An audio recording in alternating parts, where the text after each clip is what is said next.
Salut les gars, bienvenue au jour 92 du défi pour être copywriter. Donc là, j'ai passé une bonne partie de ma journée à relancer du coup des prospects que j'ai eu en call. J'ai envoyé des messages, etc. Bon, j'ai pas passé énormément de temps, je devrais passer plus de temps à ça. Et dans la matinée, j'ai fait un peu LinkedIn. J'ai rédigé un post LinkedIn. C'est toujours pas des bandes de LinkedIn, c'est vraiment embêtant. Donc c'est pour ça qu'en ce moment, je reprends la prospection sur Instagram. Je prospecte pas vraiment, c'est juste que je relance tous les prospects que j'ai eu en call et tout depuis le début du défi. Et là, en fait, j'ai eu un appel à 18h avec mon coach de vente. Et j'ai compris un truc, c'est que en fait, le plus gros problème que j'avais dans mon business aujourd'hui, c'était que j'étais pas assez agressif. J'étais pas assez agressif, pas assez bourrin en tant que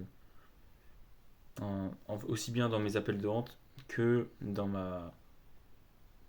pas forcément dans la prospection, mais plutôt dans les messages que j'envoie, dans mon setting, dans le processus de qualification, quand je fais ma prospection pour booker des calls.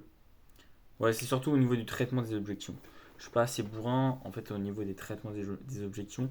Je rentre pas assez dedans, par peur de perdre le client, de passer pour un lourd.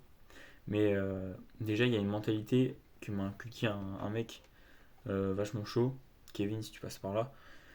C'est un mec qui pèse. Il m'a dit qu'en fait, en prospection, la règle c'était qu'il fallait relancer le prospect jusqu'à qui t'insulte, jusqu'à qui te bloque. Cette règle, je pensais l'avoir compris, mais en réalité, je l'appliquais pas vraiment.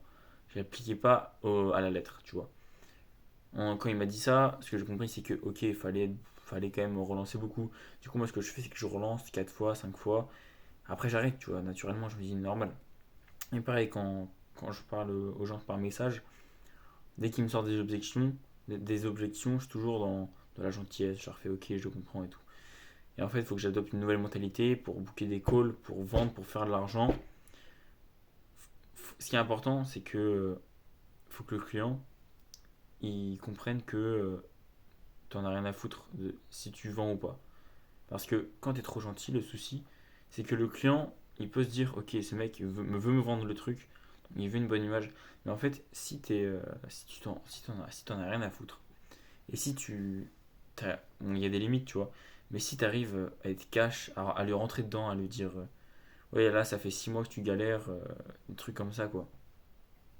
Si tu lui parles vraiment en rentrant dedans, en le challengeant, tu vois, en répondant à ses objections, en le relançant 10 fois, 15 fois, 20 fois, bah en fait, le mec il va se dire, au pire des cas déjà, ce qu'il dit le client, c'est oh il est lourd, ok, il est lourd.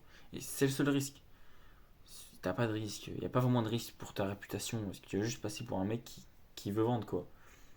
Et, et ce qui va se passer, c'est que le client il va se dire, ok donc lui, il a pas peur quoi.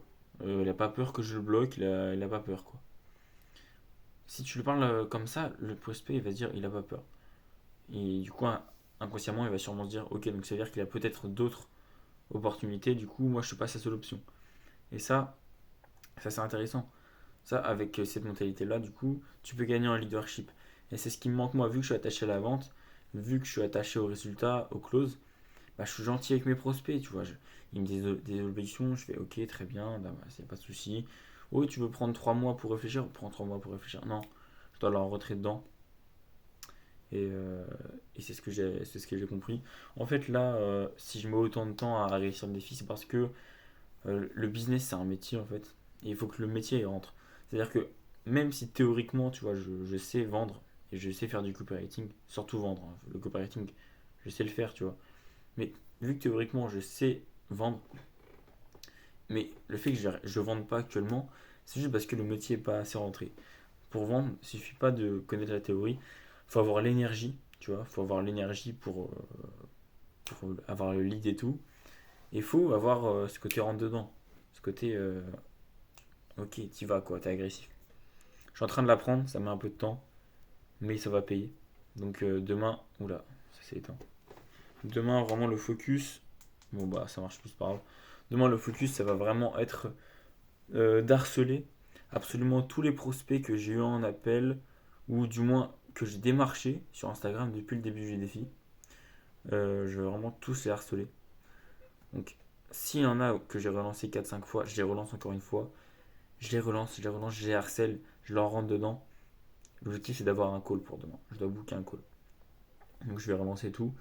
Donc, pareil, hein, en me levant, je vais passer quelques heures, max 4 heures, à rédiger les posts LinkedIn. Et derrière, toute la journée, ça va être ça l'objectif. Donc, demain, lever 5 heures. Ce matin, j'ai pas réussi à me lever à 5 heures. Euh, bon, j'étais malade, mais c'est pas une excuse.